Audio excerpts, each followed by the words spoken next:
Good morning, everybody. It's Saturday morning. It's February 20th, 2021. How about let's talk about some college basketball? Got a lot to talk about. Yesterday, not a bad day.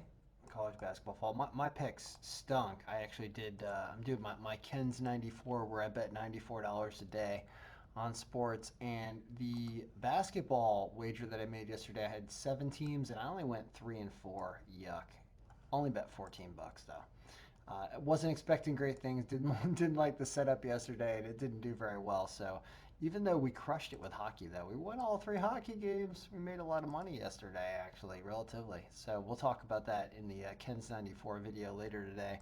But as you can see, basketball really didn't work out very well. So let's reset that for today, and let's come up in today's video. Let's come up with a round robin for Saturday because there are a lot of games. But first, let's talk about Friday a little bit more. First of all, something I like to see here when I sorted this by margin. Look at all these wins up here. Both winning and the spread was covered. Top 7 games, the spread was covered. That's really good. That means our point projections are doing really, really nicely. They went 15 and 13 on the spread, but this is actually a little deceiving. We actually did better than that. You know what I mean? I'll tell you what I mean. There's a number here. It's in this column. It's called spread cover. I talked about a couple videos. It's how much we think the team is going to have extra left over after they cover the spread. That's what this number is. So when this number is negative down here, the team is supposed to lose because we have the projected score saying that this team is going to cover the spread, not this team. So what's interesting about that is those games actually won for us. So really what you need to do is look at it like this. Take the filter off. Filter for spread cover greater than 0. And when you do that, you can see that we actually went 17 and 11 on the spread based on the point projections. Yeah, that's right. And here's another thing. What happens when you sort this descending by spread cover as well, meaning the highest spread cover numbers on top? It's actually not as good as when we did it descending by margin, because we won the top 7 when we did it descending by margin. Here it goes 5 and 2, but there's another nice string of wins right over here with like 4 or 5 point buffers. This whole area right here is really nice. I mean, this is 13 games with only 4 losses, right? 9 and 4. It's pretty darn good there. Anyway, so something to think about. Point projections clearly are doing something nice, and that's pretty great. So let's go back to our normal sort this. I always say sort this descending by margin, and we filter this for margins that are greater than 0. So we always want to have the team we think is going to win on the left here. So, all that being said, how about we talk about this big day on Saturday? Well, 64 games I have in here so far. There might be more tomorrow. I might do a second email if I run this around noon when these games are starting and there's a bunch more games in here. I'll do that and resend it. We'll see. That being said, what do we have here? Are we sorting by? No, we're sorting by margin. Okay, so this is good. So Gonzaga supposed to crush San Diego. 32 and a half point spread. It's because we think they're going to win 106 to 52. That's funny. We actually think they're going to win by like 53. Unreal. All right. Well, I don't know what to do with that. I'm not messing around with a game with a 32 point spread, even if it is Gonzaga. But it basically thinks that all of these guys are going to cover. Pretty interesting. I don't know if I'm gonna throw those on my round robin. I don't like taking teams with this kind of spread, but I'm not gonna argue with the algorithm that these keep winning up here. But I'm gonna watch it for another day or two. I'll see if there's some other games that I like better. So let's start scrolling down and see if there's anything with any reasonable lines. I saw this and it made me want to take Tennessee. I'll tell you why. So Tennessee's minus 303. Now that's a really bad line. But notice that Kentucky's at 79%. Tennessee's a really good team at 64, and they have a 34% margin over Kentucky. Thinks they're going to cover the spread by 14. So here's what I'm going to do here. is I'm going to take Tennessee minus 6.5 as my first pick in my round robin. So that's going to be Tennessee minus 6.5, and we'll assume that we can get it at minus 110. All right, that's number one. Let's keep going down the list here. I'm not going to do this with UCLA and Arizona State because I don't know what's going on, why there's so many injuries on both teams, and the lines are still bad. I normally wouldn't do this, but this looks like such a lopsided game with Tennessee. And of course, I've been in Kentucky Stadium, so I was like rooting against them because I got in. Nice folks there though. All right, what is this? St. John's against a 58% DePaul. So here they cover the spread by 6. It's a pretty big spread, but this number is really bad. And they're home. And it was already predicting more than a 10-point win. All right, I'm going to do that too. St. John's minus 10.5. I don't know. We're trusting the algorithm here. I would normally not do this, but the algorithm's been pretty good with the point projection, so let's just go with it. St. John's minus 10.5 is going to be minus 110 as well, again, hopefully. And hopefully we haven't lost these games yet. Let's pretend that these are all wins for now. So we do our simulation.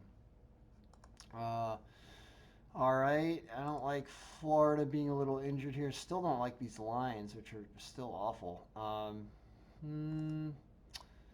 USC should beat Arizona, especially because Arizona's hurting. This is another one of those situations where you could take them because it says they're going to spread cover it by 9. I mean, we really like all these teams to cover what the Vegas line is. It's very interesting. We're almost always above, not always, but pretty close. Well, I mean, this is right along the same lines as this powerful team. I'm going to do it. I'm kind of doing a similar type game that I'm loading up on this round robin. So that's going to be minus 6.5. All right. That's another one. Then we have Louisiana State against Auburn at home, but I mean, it's kind of doable. Looks they're going to cover that by 9. I'm really surprised all the spread cover numbers are so high up. We're overestimating the spread on every single game. I don't know, but our projection scores have been doing pretty well. I'm gonna kind of leave it. All right. I don't know. I don't like betting against Auburn. I don't know. I like Auburn. It's just me going using my head instead of looking at algorithm stats, but I just don't like them. Florida A&M at home against North Carolina A&T, but their power percentage is 0. I don't like to take teams that have really low power percentages, so I'm going to stay away from that. William and Mary is minus 135 against Elon, also no power percentage. I'm going to stay away from that. Illinois is away at Minnesota, but Minnesota's at 70%. They just got blown out by Maryland, didn't they? And Illinois is a really good team, apparently. It's minus 230. I'd want to take them on the money line because they're away, but it's just the money. It's not a good line, so let's stay away from it. Texas at home against West Virginia.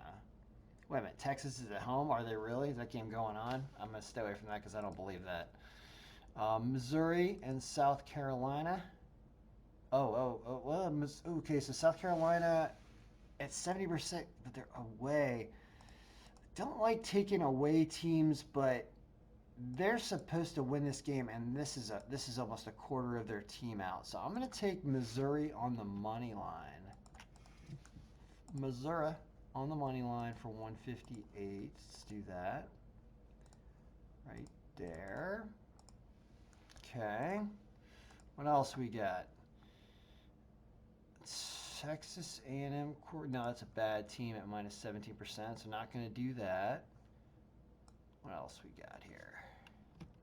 Anything else fun?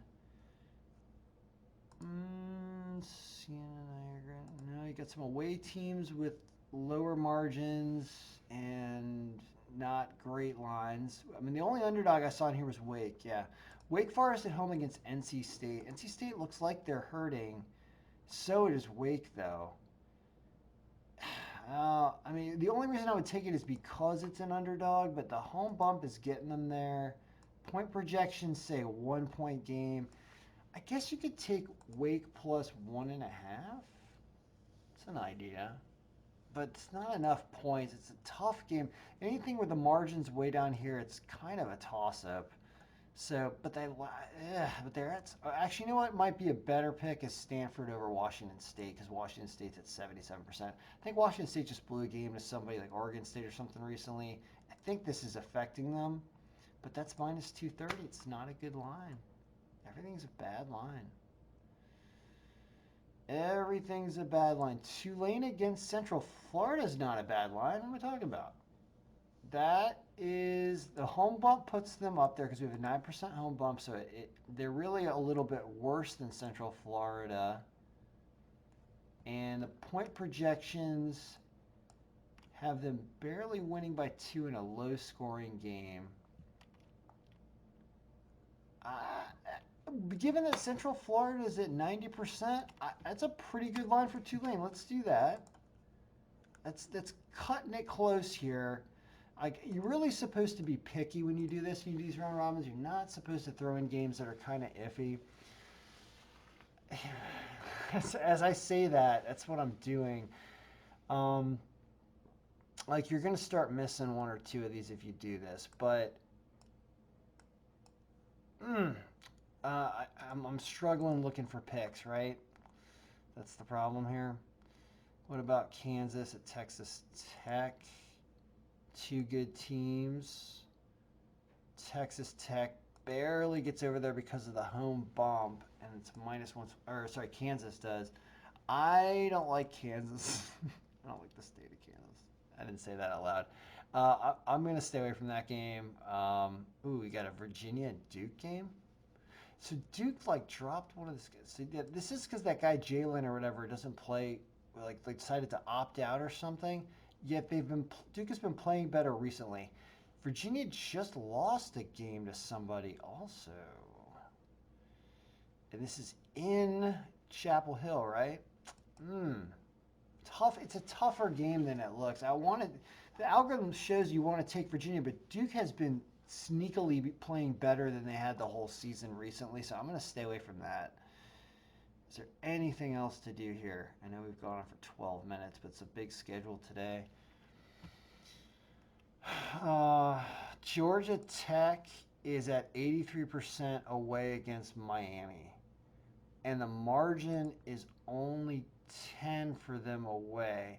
So because Miami is at home in Miami, I know the point projections say they're going to lose by 7, and the spread's only 3.5. But because Georgia Tech's at 83%, Miami plus 3.5 is a pretty good pick. I kind of want to add that.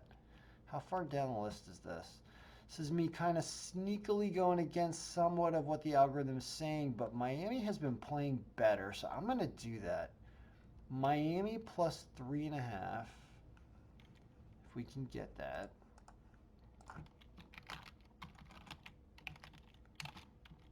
Miami, Florida, plus 3.5. And I think that's about all we need to do is 6 teams today. I mean, we're starting to push it now with some of these picks that I've been making. So now that we have 6 teams on this list, how are we going to distribute out the $94 that I'm going to be betting on college basketball today? I'm going to do 94 on basketball and 94 on hockey because we won like 300 something yesterday, right? So about 2 something. What does it say? Bet history. We won $250 is what the profit was yesterday minus 14. What, 235 or whatever. So 225. So today, the $94 on this, if we were doing 7-team combinations, 6-team 6, you can do, like, say you were to do $1 on all the different parlays 2 through 6s. That would cost you $57, so you'd have some left over. Now, these are all very reasonable lines because I'm doing some stuff on the spread. Now, I don't ever like to take twos because it's like a waste of money to take the two-team parlays. Either you have a good day or a bad day. You're going to waste money making bets on twos. And I oftentimes think that way with threes when I'm doing a six-team round robin setup like we are here. So just go fours, fives, and sixes. If we don't hit four of these games, we've had a bad day. I don't really worry about it. If we went 3-3, I'm expecting to lose my money. If we go 3-3, we're gonna lose all our money on this today. If we go 4-2, you'll see we'll only be left with a little bit. If we go 5-1, we're gonna make money. If we go 6-0, we're gonna make a lot of money. So how are we gonna do this? Let's do 3, 3, 3, 3, 5, 5, 4. Oh, so close. 4. There you go. So there's our $94. Is like a bunch of $4 and $5 parlays across the board here. And this $94 could potentially win up gross cash out at $15.65 for a profit of 1,500% and $1,400. That's if we hit all 6. Now that's going to be tough. We got a lot of close things in here. Let's say that St. John's doesn't cover I hate when I call this because I usually just literally call the teams that lose. Let's not look. No, whatever. Let's say that St. John's loses. That's going to bring you down to 346. Let's say that Miami game that I just pulled out of my butt loses. Now we've lost half our money, and then we lose the next thing, and it's all over. We lose everything. So, I'm looking to go 5-1 or 6-0. That would be something else. But this is going to be the Kens94 college basketball round robin for the day. We'll take a snapshot of that, and if there are more games, I'll post some more in the video tomorrow. Or later in the day today. Good luck, everybody. May all your picks keep doing the best that they can. All right. Let them just make your handicapping be the best it can be. That's really what I'm trying to say. Use this, tear through it. I mean, we're seeing some things like, was there one pick? Was there one pick that was awesome? It's not that Wake underdog. That's not it. NC State's playing pretty good. It's too close. The one pick of the day here. I mean, I like this. This is a similar game to what that guy was talking about with somebody playing Missouri that was hurting. One pick of the day.